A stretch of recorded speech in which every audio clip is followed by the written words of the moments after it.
இந்த செய்திய அநேகருக்கு தொடப்பட்டிருக்கும் நான் விசுவாசிக்கிறேன். இந்த செய்தியை உங்களால் முடிஞ்ச அளவுக்கு கண்ணீரோடு வேதனையோடு இருக்கிற பிள்ளைகளுக்கு அனுப்பி கொடுங்க. அந்த பிள்ளைகள் கேட்டு அந்த சத்தியத்தின்படியாக நடக்கட்டும். உங்களை தேவன் அபரிவிதமாக ஆசீர்வதிப்பாராக.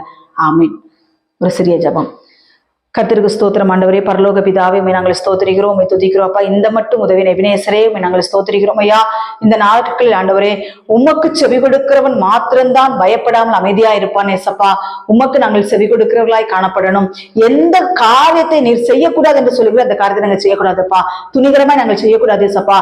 இந்த நேரத்தில் எங்களை முழுமையா இந்த கரத்தில் ஒப்பு கொடுக்கிறோம் ஏசப்பா. எவ்வளவு பெரிய அக்கினி சோதனைகள், எவ்வளவு பெரிய போராட்டங்கள், எவ்வளவு பெரிய காரியங்கள் வந்தாலும் கர்த்தரைங்களோடு கூட இருக்கிறேன். எங்களுக்கு அந்த ஜெயத்தை தரது வல்லவராய் இருக்கிறேன் என்று வேதவசனம் சொல்லுகிறதப்பா.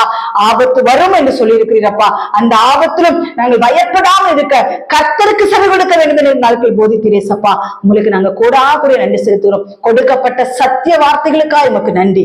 தொடர்ந்து ஆசீர்வாதம் பலப்படுத்த கேட்கிற எல்லா பிள்ளைகள் மேலையும் நீர் ஆண்டவரை உங்களுடைய அபிஷேகத்தை ஊற்றுவீராக. ஒவ்வொரு பிள்ளைகளும் பரிசுத்த நடக்க உள்ளவர்களாய் காணப்பட கர்த்தர் உதவி செய்யுங்க, ஆசீர்வதிங்க. துதிகர மகிமையில் அப்பாவுக்கே செலுத்துகிறோம். ஏசு கிறிஸ்துவின் ஜெபிக்கிறோம் ஜீவனுள்ள நல்ல பிதாவே.